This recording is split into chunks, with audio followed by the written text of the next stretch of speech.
Hello friends, नमस्कार। तो आपके अपने यूट्यूब चैनल अपहर्णा जीएस क्लासेज में स्वागत है।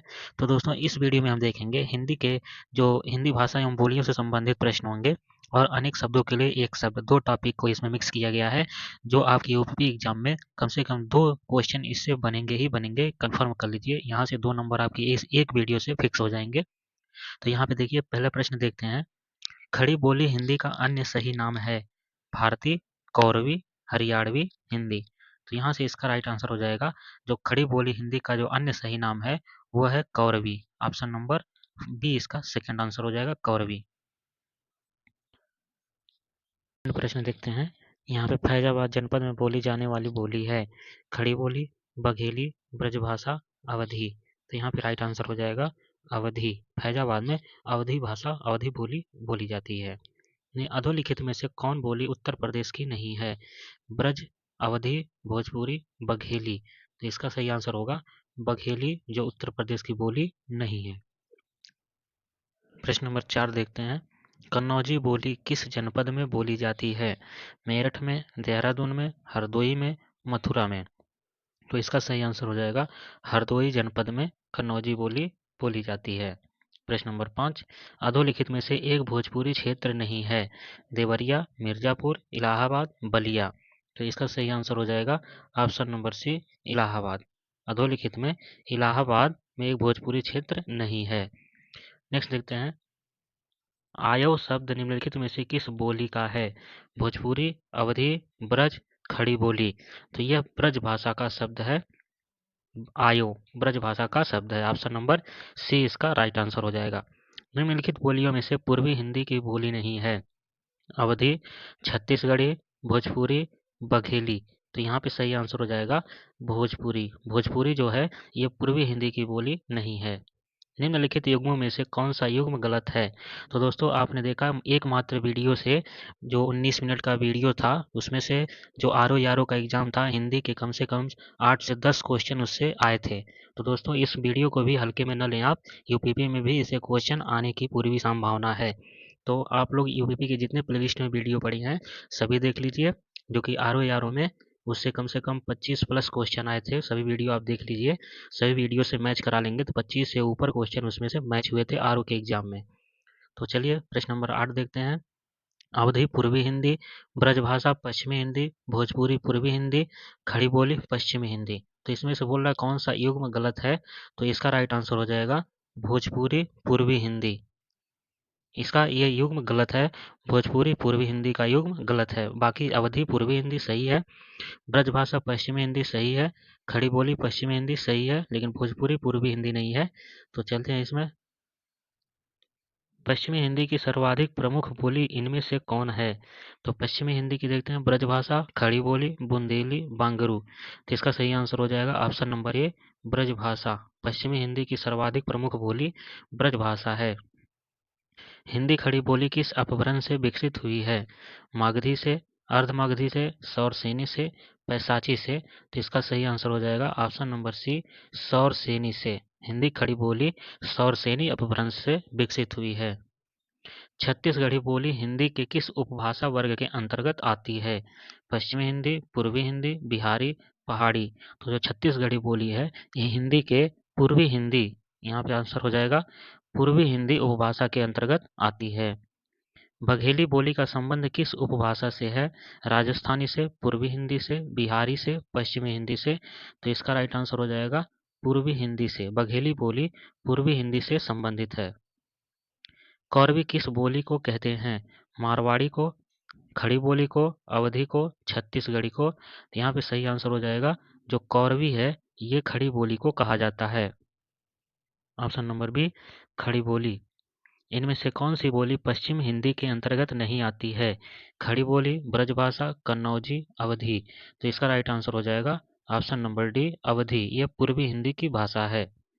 बांगरू किस उपभाषा वर्ग की बोली है? तो बांगरू देखते हैं ऑप्शन, पश्चिमी हिंदी, पूर्वी हिंदी, बिहारी, पहाड़ी।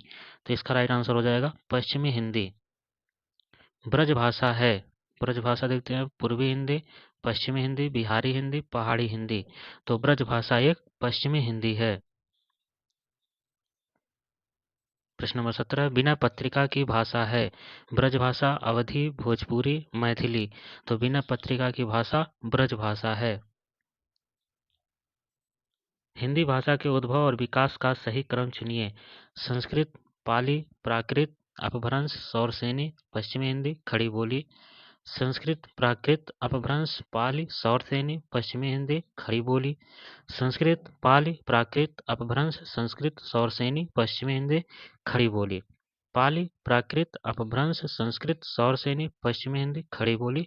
तो इसका जो सही क्रम होगा वो होगा संस्कृत, पाली, प्राकृत, अपभ्रंश, सौरसेनी, पश्चिमी हिंदी और खड़ी बोली इसका सही आंसर होगा। अवधी किस उपभाषा वर्ग की बोली है? पश्चिमी हिंदी, पूर्वी हिंदी, बिहारी हिंदी, राजस्थानी हिंदी। तो इसका सही आंसर हो जाएगा अवधी पूर्वी हिंदी की उपभाषा वर्ग की बोली है। तो यहाँ पे देखते हैं नेक्स्ट प्रश्न। सही युग्म चुनिए। पश्चिमी हिंदी खड़ी बोली जिसे कौरवी भी बोला जाता है, बिहारी मारवाड़ी, पूर्वी हिंदी गढ़वाली, पहाड़ी हिंदी बघेली। तो इसमें पूछा है सही युग्म चुनिए, तो ऑप्शन नंबर ए इसका राइट हो जाएगा। पश्चिमी हिंदी खड़ी बोली जिसे कौरवी बोला जाता है, इसका सही युग्म है। इनमें से बिहारी हिंदी का रूप नहीं है। भोजपुरी, अवधी, मगही, मैथिली। तो यहाँ पे राइट आंसर हो जाएगा अवधी। अवधी बिहारी हिंदी का रूप नहीं है। नेक्स्ट प्रश्न देखते हैं। पश्चिमी हिंदी के अंतर्गत कौन सी भाषा नहीं है? तो पश्चिमी हिंदी के अंतर्गत बघेली, ब्रज, कन्नौजी, खड़ी बोली। तो पश्चिमी हिंदी के अंतर्गत इसमें से कौन सी भाषा नहीं है? तो इसका राइट आंसर हो जाएगा बघेली। ऑप्शन नंबर ए इसका राइट आंसर हो जाएगा। बघेली पश्चिमी हिंदी के अंतर्गत नहीं आता है। बिहारी हिंदी की बोली का नाम है मगही, बघेली, छत्तीसगढ़ी, बुंदेली। तो इसमें बिहारी हिंदी की बोली का नाम है मगही। ऑप्शन नंबर एक इसका राइट आंसर हो जाएगा मगही। पश्चिमी हिंदी में कौन बोली है? मगही, कन्नौजी, मैथिली, अवधी। तो इसका राइट आंसर हो जाएगा पश्चिमी हिंदी में कौन बोली है? तो option number B Kannauji. Kannauji पश्चिम हिंदी की बोली है। ब्रज भाषा का क्षेत्र कौन नहीं है? तो ब्रज भाषा का क्षेत्र इसमें से देखते हैं कौन, ऑप्शन देखते हैं धौलपुर, सरगुजा, मथुरा, आगरा। तो इसका राइट आंसर हो जाएगा सरगुजा। ब्रज भाषा क्षेत्र का नहीं है। बहराइच, सुल्तानपुर, रायबरेली किस बोली के क्षेत्र हैं? छत्तीसगढ़ी, बघेली, ब्रजभाषा, अवधी। जिसका राइट आंसर हो जाएगा ऑप्शन नंबर डी अवधी। बहराइच, सुल्तानपुर, रायबरेली ये सब अवधी बोली के क्षेत्र हैं। रामपुर, मुरादाबाद, बिजनौर, मेरठ, देहरादून मैदानी क्षेत्र, देहरादून का मैदानी क्षेत्र और सहारनपुर की बोली है गढ़वाली, छत्तीसगढ़ी, खड़ी बोली, बांगरू। इसका राइट आंसर हो जाएगा खड़ी बोली। ऑप्शन नंबर सी खड़ी बोली। रामपुर, मुरादाबाद, बिजनौर में खड़ी बोली बोली जाती है। निम्नलिखित में से किस बोली में कर्ता कारक का विभक्ति चिन्ह ने प्रयुक्त नहीं होता है? ब्रज, अवधी, बुंदेली, खड़ी बोली। तो इसका राइट आंसर हो जाएगा अवधी। अवधि में विभक्ति ने का प्रयुक्त नहीं होता है। यह बोली पूर्वी हिंदी वर्ग की बोली नहीं है। अवधी, बघेली, छत्तीसगढ़ी, बुंदेली। तो पूछा है यह बोली पूर्वी हिंदी वर्ग की बोली नहीं है, तो इसका राइट आंसर हो जाएगा option number D Bundeli.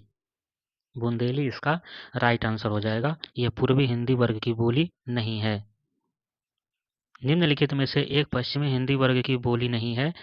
Kannauji, Chhattisgarhi, Braj, खड़ी बोली। तो इसमें पूछा है कि कौन पश्चिमी हिंदी वर्ग की बोली नहीं है, तो ऑप्शन नंबर बी इसका राइट आंसर हो जाएगा छत्तीसगढ़ी। ऑप्शन नंबर बी ये पूर्वी हिंदी वर्ग की बोली है छत्तीसगढ़ी। जो स्त्री सूर्य भी न देख सके के लिए एक शब्द है विदुषी। विदुषी तो जो स्त्रियों में विद्वान होता है उसे विदुषी बोलते हैं, स्त्रीलिंग है। विद्वान का स्त्रीलिंग विदुषी है। आक्रांत, आक्रांत जिस पर आक्रमण किया जा सके आक्रांत होता है। असूर्यम पश्या जो स्त्री कभी सूर्य ना देख सके या जो स्त्री पर्दे के पीछे होती है। हस्तक्षेप, हस्तक्षेप किसी दूसरे के कार्य में हाथ टांग अड़ाना यह हस्तक्षेप होता है। तो यहाँ पे इसका राइट आंसर हो जाएगा असूर्यम पश्या। अज्ञ का अर्थ क्या है? जो कुछ भी नहीं जानता हो, जो सब कुछ जानता हो, जो बहुत थोड़ा जानता हो, जो जानता भी हो और नहीं भी जानता हो। तो इसका राइट आंसर हो जाएगा कि जो कुछ भी नहीं जानता हो और जो सब कुछ जानता हो उसके लिए एक शब्द है सर्वज्ञ। सर्वज्ञ। और जो बहुत थोड़ा जानता हो उसके लिए एक शब्द होता है अल्पज्ञ। अल्पज्ञ। नेक्स्ट देखते हैं निम्नलिखित में से कौन निश्चल का अर्थ नहीं है? निश्चल का मतलब अपने स्थान से हिल न सके, सही है। स्थिर, अचल, उपरोक्त तीनों सही है। और जो चौथा है निश्चित, ये उसका अर्थ नहीं है। तो नेक्स्ट देखते हैं, अपने सहारे पर रहने वाले के लिए एक शब्द है। स्वावलंबी, होमाग्नि, हवि, स्वेदज। तो इसका राइट आंसर हो जाएगा अपने सहारे पर रहने वाला स्वावलंबी। और होमाग्नि क्या होता है? तो होमाग्नि होता है यज्ञ में आहुति देने वाला। होमाग्नि का मतलब यज्ञ में आहुति देने वाला, उसे क्या बोलते हैं? होमाग्नि। और हवि, हवि मतलब होता है हवन से संबंधित सामग्री। और स्वेदज मतलब होता है पसीने से उत्पन्न। अप्रमेय किस वाक्यांश के लिए एक शब्द है? जो तौला या नापा न जा सके, जो अवश्य होने वाला हो, जो प्रमाण से सिद्ध ना हो सके, जो समय पर संभव न हो। इसका राइट आंसर हो जाएगा जो प्रमाण से सिद्ध न हो सके, उसके लिए एक शब्द है अप्रमेय। तो यहाँ पे देखेंगे ऑप्शन नंबर सी इसका राइट आंसर हो जाएगा, जो प्रमाण से सिद्ध ना हो सके। कुछ खास शर्तों पर किसी कार्य को करने का समझौता के लिए एक शब्द है। कर्मठता, बेलदारी, ठेकेदारी, संविदा। तो यहाँ पे राइट आंसर हो जाएगा संविदा। इसका कुछ शर्तों पर किसी कार्य को करने का समझौता संविदा पर होता है। जिसकी पहले से कोई आशा न हो के लिए एक शब्द है अप्रत्याशित, आशातीत, आशाजनक, प्रत्याशित। तो यहाँ पे पूछा है जिसकी पहले से कोई आशा ना हो, तो इसका राइट आंसर हो जाएगा अप्रत्याशित। इसका सही आंसर हो जाएगा ऑप्शन नंबर ए। राज्य द्वारा निकाला गया आधिकारिक आदेश के लिए एक शब्द है। अधिनियम, अध्यादेश, अधियाचना, अधिसूचना। तो इसका राइट आंसर हो जाएगा अध्यादेश। ऑप्शन नंबर बी इसका राइट आंसर हो जाएगा। वह स्त्री जिसका पति परदेश गया हो के लिए शब्द है नवोढ़ा, सारथी, प्रोषित पतिका, आगत पतिका। तो इसका राइट आंसर हो जाएगा यहाँ पे वह स्त्री जिसका पति परदेश गया हो, उसके लिए सही आंसर हो जाएगा प्रोषित पतिका। ऑप्शन नंबर यहाँ पे देखते हैं, वह स्त्री जिसका पति परदेश गया हो के लिए एक शब्द है नवोढ़ा, सारथी, प्रोषित पतिका, आगत पतिका। तो इसका सही आंसर हो जाएगा प्रोषित पतिका। ऑप्शन नंबर सी प्रोषित पतिका हो जाएगा सही आंसर। पैर से सिर तक वाक्यांश के लिए एक शब्द है शिख नख, सिरों पर, पाद मस्तक, आपाद मस्तक। इसका राइट आंसर हो जाएगा आपाद मस्तक। Option number D. अनुचित बात के लिए आग्रह करने वाला वाक्यांश के लिए एक शब्द है दुराग्रह, अनाग्रही, दुराग्रही, कुआग्रही। तो अनुचित बात के लिए आग्रह करने वाला के लिए एक शब्द है दुराग्रही। ऑप्शन नंबर सी इसका राइट आंसर हो जाएगा। कनिष्ठिका और मध्यमा के बीच की उंगली को कहा जाता है अनामी, अनिमिका, अनामिका, अनामिका। तो यहाँ पे चौथा ऑप्शन सही हो जाएगा अनामिका। म पर छोटी की मात्रा होती है। जिसके पेट में मांस ने रस्सी बांध दी हो उसे कहते हैं दामाद, दामाद इतर, दाम या दामोदर। इसका सही आंसर हो जाएगा दामोदर। पीछे पीछे चलने वाला वाक्यांश के लिए एक शब्द है अनुचर, अनुगामी, अनुवर्ती, अनुगमनीय। तो इसका राइट आंसर हो जाएगा पीछे पीछे चलने वाले के लिए अनुगामी। ऑप्शन नंबर बी अनुगामी। जिसकी कोई कीमत ना हो वाक्यांश के लिए एक शब्द है कीमती, अमूल्य, बहुमूल्य, उपर्युक्त में से कोई नहीं। तो जिसकी कोई कीमत ना हो वाक्यांश के लिए एक शब्द, इसका राइट आंसर हो जाएगा अमूल्य। जिसकी कोई कीमत ना हो उसके लिए अमूल्य इसका राइट आंसर हो जाएगा। गुरु के समीप रहकर अध्ययन करने वाला वाक्यांश के लिए एक शब्द है शिष्य, आश्रमवासी, विद्यार्थी, अंतेवासी। तो गुरु के समीप रहकर अध्ययन करने वाला इसको बोला जाता है अंतेवासी। ऑप्शन नंबर डी इसका राइट आंसर हो जाएगा अंतेवासी। जिसके हृदय पर आघात हुआ हो वाक्यांश के लिए एक शब्द है मर्माहित, मर्माहत, मर्माहुत, मर्महूत। तो जिसके हृदय पर आघात हुआ हो वाक्यांश के लिए एक शब्द है ऑप्शन नंबर बी मर्माहत। ऑप्शन नंबर इसका बी राइट आंसर हो जाएगा मर्माहत। नेक्स्ट देखते हैं, जो अपने पद से हटाया गया हो के लिए उपयुक्त शब्द होगा पदभ्रष्ट, पदानुगत, पदानुगत, पदच्युत। तो इसका राइट आंसर हो जाएगा पदच्युत। किसी वस्तु की स्पृहा न हो के लिए उपयुक्त शब्द होगा निस्पृहा, निस्पृह, निस्पृह, निस्पृहीन। तो इसका राइट आंसर हो जाएगा कि ऑप्शन नंबर बी निस्पृह। यहाँ पे पूछा गया किसी वस्तु की स्पृहा न हो, निष्पृह। तो अभी तक चैनल को सब्सक्राइब नहीं किए हैं तो तुरंत सब्सक्राइब कर लें और प्लेलिस्ट में पड़ी सारी वीडियो देख डालें। उससे आपको जब आर ओ या आर ओ में क्वेश्चन वहाँ से फंस सकता है तो यूपीपी में अवश्य फंसेगा। तो पूरी वीडियो देख डालें और सब्सक्राइब करना न भूलें। तो इसमें देखेंगे पति युक्ता स्त्री को एक शब्द में कहते हैं दंपति, जोड़ी, सधवा, पति पत्नी। तो इसका राइट आंसर हो जाएगा सधवा। पति युक्ता स्त्री को सधवा बोला जाता है। तो आशा करते हैं वीडियो अच्छी लगी होगी, कमेंट जरूर करें। मिलते हैं नेक्स्ट वीडियो में, तब तक के लिए धन्यवाद और सब्सक्राइब जरूर कर लें।